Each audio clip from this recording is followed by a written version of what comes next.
साल 2004 से 2009 लालू यादव जी रेल मंत्री हुआ करते थे और आरोप है कि इसी समय शुरू हुआ था जमीन दो रेलवे में नौकरी लो का कारोबार।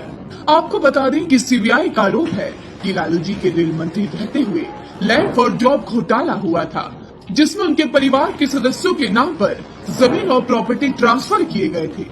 जी हाँ, नौकरियां मुंबई, जबलपुर, कोलकाता, जयपुर और हाजीपुर जोन में दी गई। लालू जी के परिवार ने बिहार में 1 लाख स्क्वायर फीट से ज्यादा जमीन महज 26 लाख रुपए में हासिल कर ली, जिसकी उस समय की सर्कल रेट के अनुसार कीमत करीब 4.39 करोड़ रुपए थी। इतना ही नहीं, ईडी ने तो लगभग 150 करोड़ रुपए से अधिक के तेजस्वी जी के बंगले का भी पता लगाया है। जी हाँ, साउथ दिल्ली में महज 4 लाख रुपए में 4 मंजिला बंगला। खुद को गरीबों का मसीहा बताने वाले तेजस्वी जी के 150 करोड़ रुपए की बंगले से जमीन दो रेलवे में नौकरी लो का खेल आप समझ ही गए होंगे। इतना ही नहीं, पटना के संजय राय ने 3,375 वर्ग फीट का प्लॉट राबड़ी देवी जी को बेचा, जिसके बदले उनके परिवार के 2 सदस्यों को रेलवे में नौकरी मिली।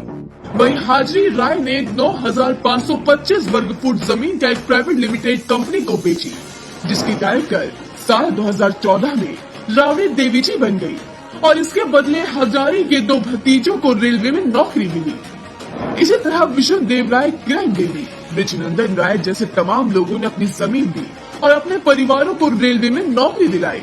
सीबीआई की जांच में सामने आया, पटना में राबड़ी देवी जी और उनकी बेटी मीसा भारती जी और हेमा यादव जी के नाम पर कई प्लॉट हैं, जिसमें कुछ प्लॉट इन्हें बेचे गए और कुछ को गिफ्ट के तौर पर दिए गए।